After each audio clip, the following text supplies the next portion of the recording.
just going to leave the camera on the scan gauge here best I can while I'm driving. First thing I noticed, rather than spending a lot of time in that 184 to 188 range like I did before that we talked about, I spend a lot more time 182 to 186. You can see here I'm going into a hard pull. Well, not a hard pull, I'm sorry, like a rolling hill. You can tell that because my fuel mileage dropped down to 3.3.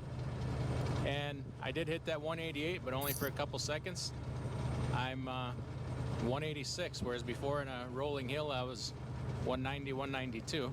So you can see I hit that 188 again, but it don't stay there for but a few seconds before she drops back down. And I'm seeing the 182 number a lot more.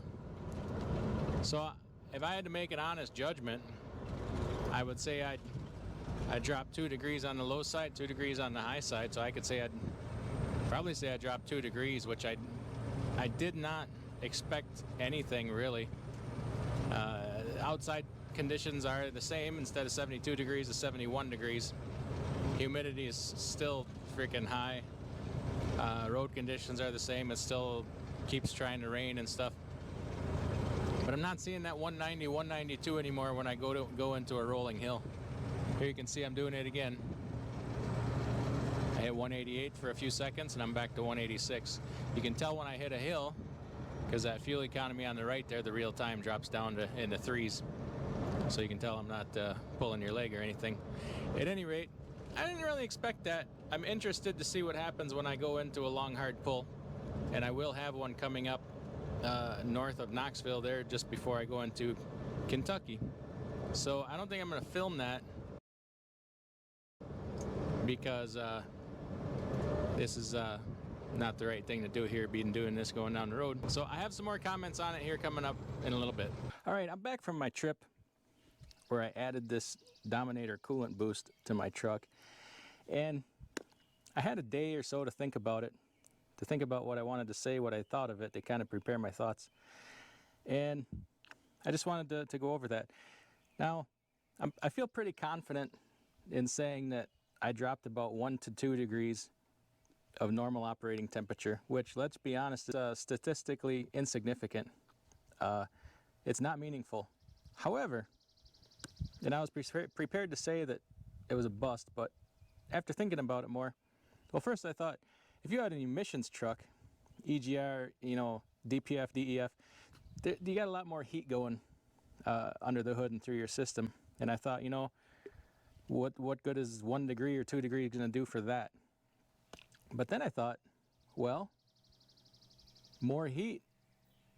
I'm thinking something like this would be even more critical, because I got to thinking it over, and the coolant not only goes through your engine block, things like that, but on an emissions truck you have EGR cooler, circulates coolant.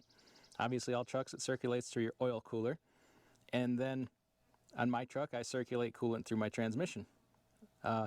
So you get a lot of heat to transfer and disperse out of these trucks, and I'm thinking every little bit matters, especially since I said the maintenance council says that something like 60% of engine failure is due to different coolant problems. So I am going to continue to use this. I didn't think I was, but after thinking about that, 1 to 2 degrees normal operating temperature, not much. But what I did notice is when I go up a hill, the truck doesn't get quite as hot and it recovers faster. I dissipate that heat faster and the temperature comes down faster. That was noticeable. 1 to 2 degrees, not so much, not so noticeable. But that recovery time, definitely noticeable. And I guess with the fuel mileage, it claims to help you with fuel mileage. Something like this is not going to just improve your fuel mileage. It's not going to happen. But then I got to thinking about that. If I'm recovering those temperatures faster, and my engine fan is turning off sooner, well, engine fans suck horsepower and rob you of fuel mileage. So you could see a residual increase in fuel economy with something like this. However, I don't know if it would necessarily be measurable. But hey, this stuff isn't very expensive, and I'm guessing it's probably, given those circumstances and thinking about it, it's probably, at least a break even. And plus, if you're dissipating that heat faster, I would say it's a money ahead. So with that, you know, not getting as hot on the hills and recovering faster, that means a lot to me. And I'd be very interested to see what it does on an emissions truck, if it's even a noticeable difference. Even if it's not noticeable, the science is right to me. The technology makes sense. So if you have an emissions truck and you try it, kind of let me know. I'd like to know. It's not a big investment. It's because I have a wholesale account, I'm not allowed to discuss pricing and what I paid for things. So, but I will say it's very cheap. But you do have to re-add it every 30,000 miles. So that's not that bad. Every 3 months. So I'm going to continue to use it. And I also, because of the fact that I saw some results, I put it in my reefer. And I'm going to put it in every one of my automobiles. Everything that I have is liquid cooled. Several of them first I need to change the antifreeze because they're due anyway. And then I'm going to add this in. So that's my review of this product. And I think it's worth giving it a try.